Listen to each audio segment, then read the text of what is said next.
জীবনে প্রথম ভালোবাসা সবচেয়ে সুন্দর আবার সবচেয়ে অসম্পূর্ণ।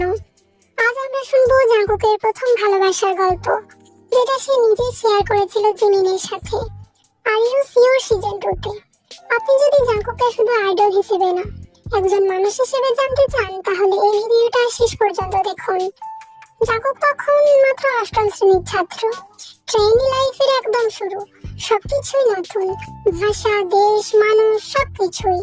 1 মাসের জন্য সে গিয়েছিল আমেরিকায় একটা ড্রামস ট্রেনিং প্রোগ্রামে। জাঙ্কুক বলে, প্রথমবার আমি এমন কাউকে পছন্দ করেছিলাম যে কোরিয়ান ছিল না।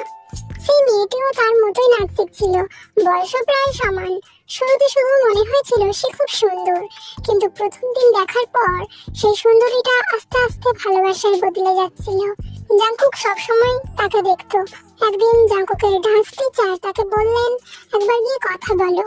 কিন্তু সমস্যা ছিল একটাই, জাঙ্কুক ইংরেজি বলতে পারতেন না, আর সেই মেয়েটিও নন কোরিয়ান ছিলেন। ভাষার দেওয়াল দুজনের মাঝে দাঁড়িয়েছিল। কথা বলতে চেয়েও ঠিকভাবে বলা হয়নি কিছুই। এই গল্পটা শোনার সময় জিমিন হেসে বলে, তখন তুমি 9ম শ্রেণীতে ছিলে, তাই না? জাঙ্কুক উত্তর দেয়, না, আমি তখন 8ম শ্রেণীতে ছিলাম। আর সেই মেয়েটাও আমার মতোই খুব ছোট ছিল। এই ছোট্ট কথাগুলো গল্পটাকে আরো সত্যি আর সুন্দর করে তোলে। তারপর জিমিন মজা করে জিজ্ঞেস করে, এখন হলে কেমন হতো? জাঙ্কুক হেসে বলে, এখন হলে হয়তো তোকে তাড়া করে বলতাম, আই লাইক ইউ।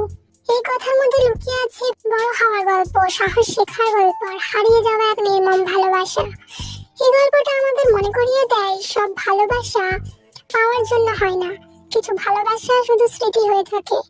যেমন আর্মি আর বিটিএস এর ভালোবাসা, আর জাঙ্কুকের ফার্স্ট লাভ আজও থেকে গেছে একটা সুন্দর নীরব স্মৃতি হিসেবে। আপনার জীবনের প্রথম ভালোবাসাটা কি এমনই ছিল? কমেন্টে পার্সেল হার্ট দিয়ে জানান। ভিডিওটা ভালো লাগলে লাইক, শেয়ার এন্ড সাবস্ক্রাইব করে পাশে থাকুন।